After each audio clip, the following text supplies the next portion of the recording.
क्या आपको पता है कि खेतों की पैदावार बढ़ाने वाला ये यूरिया आखिर फैक्ट्री में बनाया कैसे जाता है?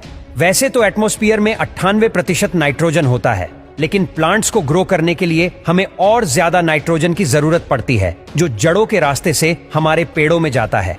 और इस जरूरत को पूरा करने के लिए हमें फर्टिलाइजर की जरूरत पड़ती है। इसीलिए खेती को और बेहतर बनाने के लिए यूरिया बनाया गया है। जब यूरिया को खेत में डाला जाता है तब मिट्टी नाइट्रोजन देती है, लेकिन कई लोगों के मन में यह सवाल आता है कि यूरिया बनाने में कौन कौन सी चीजों का इस्तेमाल किया जाता है। तो चलिए जानते हैं यूरिया बनने के पूरे प्रोसेस के बारे में। इस प्रोसेस में सबसे पहले यूरिया बनाने के लिए जो नाइट्रोजन गैस होती है, उसे लिक्विड या सॉलिड में कन्वर्ट करने के लिए एक कॉम्प्लेक्स प्रोसेस से गुजरना पड़ता है, जिसके लिए बहुत बड़ी बड़ी फैक्ट्रीज लगाई जाती है। और फैक्ट्रीज में यूरिया बनने का काम 3 स्टेज में पूरा होता है। पहले स्टेज में लिक्विड यूरिया तैयार किया जाता है। तो जैसा कि हमने आपको बताया, यूरिया के अंदर नाइट्रोजन होता है और उस नाइट्रोजन गैस को एटमॉस्फेयर से जमीन के अंदर की नेचुरल गैस से निकाला जाता है। इसके बाद इस नाइट्रोजन गैस को हाइड्रोजन के साथ एक बड़े से सिंथेसाइजर में प्रोसेस कराकर अमोनिया बनाया जाता है। ये जो अमोनिया गैस हमें मिलती है, उसको कार्बन डाइऑक्साइड गैस के साथ रिएक्ट करवाया जाता है। इस कार्बन डाइऑक्साइड गैस को भी नेचुरल गैस से ही लिया जा सकता है।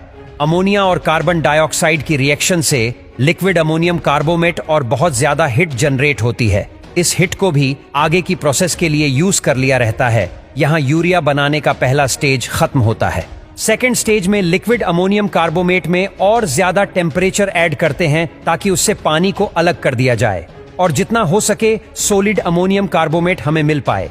और आपने कभी देखा होगा कि यूरिया बहुत ही बारीक दाने जैसे होते हैं। आप सोच रहे होंगे कि इतने बड़े अमाउंट में इतने छोटे दाने कैसे बनाए जाते होंगे। दरअसल इन्हें एक बड़े ही कूलिंग टावर के अंदर बनाए जाते हैं। ज्यादातर टाइम ऐसा होता है कि ये बड़े बड़े टावर असल में चिमनी होते हैं, जिसकी मदद से गर्म गैस ठंडी होकर एटमॉस्फेयर में छोड़ी जाती है। क्योंकि गर्म गैसेस को गवर्नमेंट के रूल के हिसाब से नॉर्मल एनवायरनमेंट में सीधा नहीं छोड़ सकते हैं, उसको ठंडा करके एनवायरनमेंट में छोड़ना होता है। तो सेम प्रोसेस के लिए लंबी लंबी चिमनियां लगाई जाती है ताकि ऊपर जाते वक्त वेपर ठंडी होकर बाहर निकले। लेकिन यूरिया के केस में कूलिंग टावर का काम उल्टा होता है। इसमें ऊपर से अमोनियम कार्बोमेट स्प्रे किया जाता है और नीचे से ठंडी हवाएं पास की जाती है। और जब दोनों आपस में मिलते हैं तो अमोनियम कार्बोमेट क्रिस्टलाइज हो जाता है और उसके छोटे छोटे मोती जैसे बोल तैयार हो जाते हैं। अब एक बड़े से प्लेट की सहायता से इन सारे बोल्स को इकट्ठा किया जाता है और एक कन्वेयर के ऊपर से पास किया जाता है। इसके बाद इस यूरिया का कमर्शियल यूज ना हो पाए, इसी वजह से उसके ऊपर नीम का स्प्रे किया जाता है।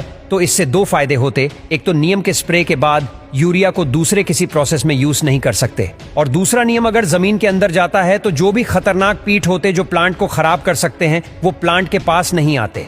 इसी वजह से यूरिया के दाने पर नीम का स्प्रे कर दिया जाता है और फिर 5 किलो का वजन करके यूरिया को पैक करके मार्केट में पहुंचा दिया जाता है।